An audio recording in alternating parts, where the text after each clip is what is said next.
Hey, what's up, everybody? So, exciting news today. Yesterday, I officially passed my NASM-CPT certification exam. For those who don't know, NASM stands for National Academy of Sports Medicine. Basically, it's like the personal trainer, fitness trainer exam to make you actually qualified to be a personal trainer.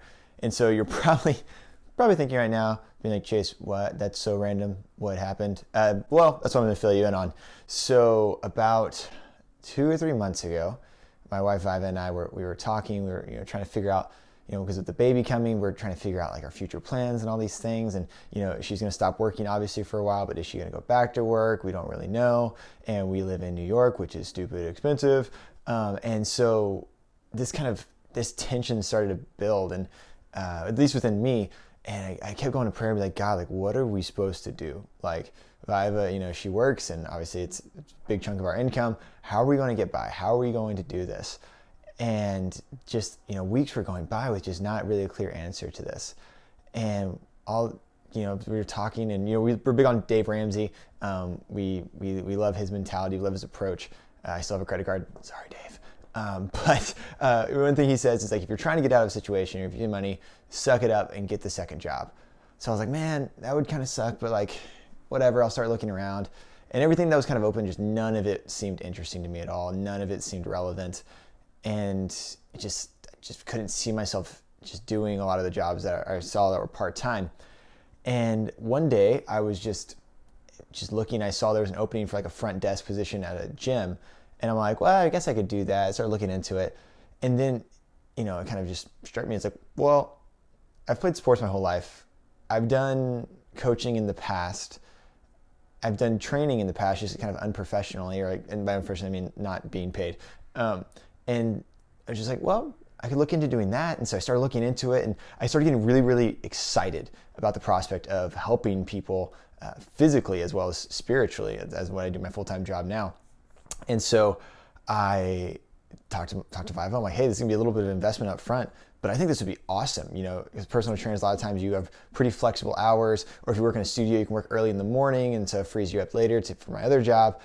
And I kept getting more and more excited. And that quote came to mind, where it's your place in this world is where your great desire and the world's needs meet. And the reason I think this is really relevant for me, at least, and maybe for you too, is because in the Catholic world that I'm immersed in, I literally work for the Catholic Church.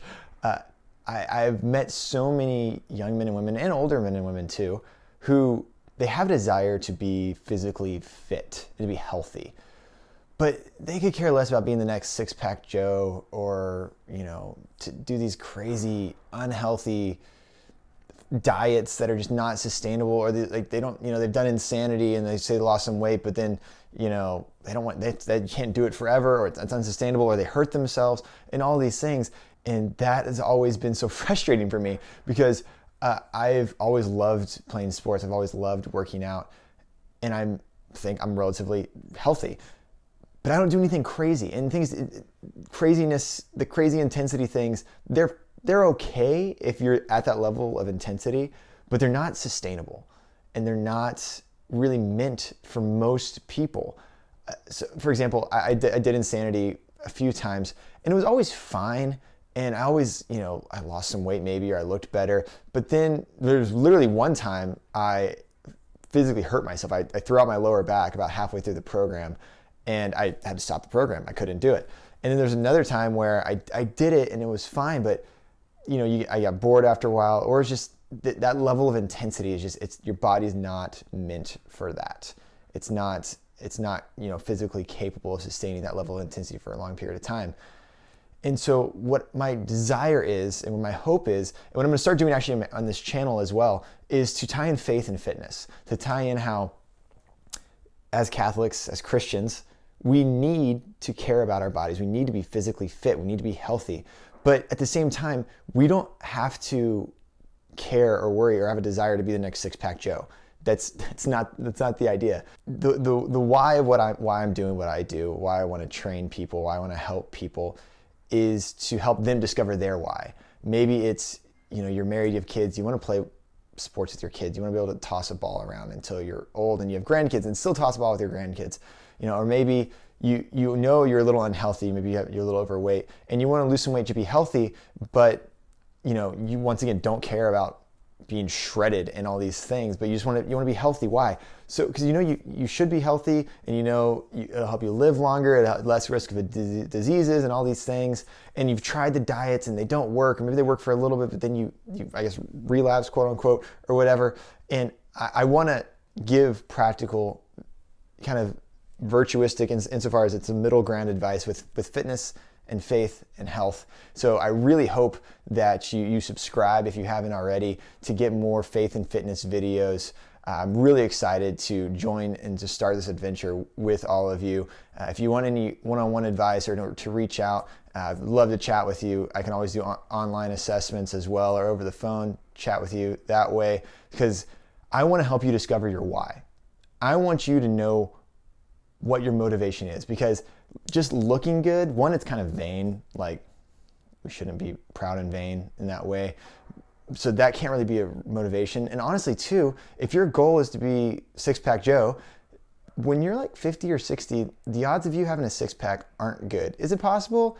Yeah, there's some people out there who are 50 and 60 with a six-pack, but 98% of us aren't gonna be that way. But it doesn't mean you can't be incredibly fit and healthy at 50 or 60 years old. So walk with me in this journey. Let's discover the why of being healthy, of being fit, of growing in virtue in our faith, and joining all of these different things together in order that we may grow closer to God. Because we're embodied souls. We have a body. We need to take care of it. We need to be eating healthy, and we need to be working out. But it doesn't mean at the same time you can't have like a beer every once in a while, or go out and celebrate something awesome happens. These crazy diets that like you have to eat super clean all the time the rest of your life. I mean, maybe that's fine for some people. That's not my thing. I like a beer every now and then. I like cake. Now I don't eat it all the time or even every week, but if it's a party, I want a freaking party. It doesn't mean you can't be healthy. So please subscribe if you haven't liked, share this video. Let's start walking in this journey together of faith and fitness and grow in virtue and love of the Lord in this way. So I hope you're excited about this. I'm excited about this. I'll see you next time. Take it easy, guys.